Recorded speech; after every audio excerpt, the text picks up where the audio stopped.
அஸ்ஸலாமு அலைக்கும் வரஹ்மத்துல்லாஹி வபரகாத்துஹு. கண்ணியம் நிறைந்த அல்லாஹ்வின் நல்லடியார்களே, 3 விபாகத்துடைய தொழுகை இறைவன் ஏற்றுக்கொள்ளாது. கண்மணி நாயகம் ஸல்லல்லாஹு அலைஹி வஸல்லம் சொன்னார்கள், ரஜுலுன் உம்ம கௌமன் வஹும் லஹு காரிஹுன். மக்கள் வெறுக்கும் பொழுது அவர்களுக்கு தலைமை நடத்தக்கூடியவர்கள், மக்களுக்கு லீடராக நிற்கும் போது மக்களுக்கு பிடிக்காது, இவன் லீடராக நிற்கிறதோ இவன் தலைமை நடத்தக்கூடியவனாக இருக்கும் பொழுது மக்களுக்கு பிடிக்காது. அப்படி பெற்றால் அவனுடைய இபாதத்து இறைவனுக்கு வேண்டாம்.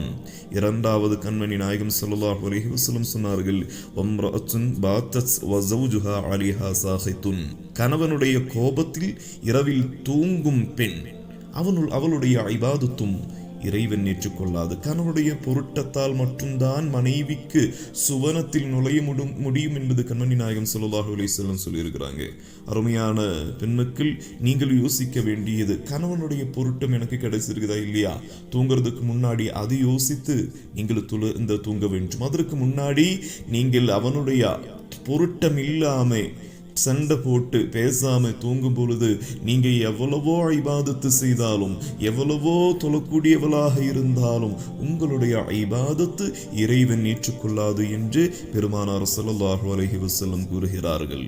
மூன்றாவது விபாகம் வ அஹவானி முத்தசாரிமானி. கண்மணி நாயகம் ஸல்லல்லாஹு அலைஹி வஸல்லம் சொல்றாங்க, ஒருவருக்கு தகராறு செய்த இருவர்.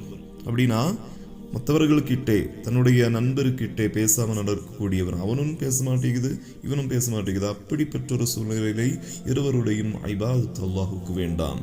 அவனுடைய அண்டை வீட்டுக்காரர்கிட்ட பேசாமல் நடக்கக்கூடியவராக இருந்தாலும், தன்னுடைய அண்ணன் கிட்ட பேசாமல் நடக்கக்கூடியவராக இருந்தாலும், தன்னுடைய உற்றோர்களுக்கிட்ட பேசாமல் நடக்கக்கூடியவராக இருந்தாலும், அப்படிப்பட்ட ஒரு சூழ்நிலையில் இவன் தொழுது கொண்டே இருந்தாலும் அவனுடைய தொழுகை இறைவனுக்கு வேண்டாம். அந்த பிரச்சனையை முதலாக அவன் தீர்க்க வேண்டும்.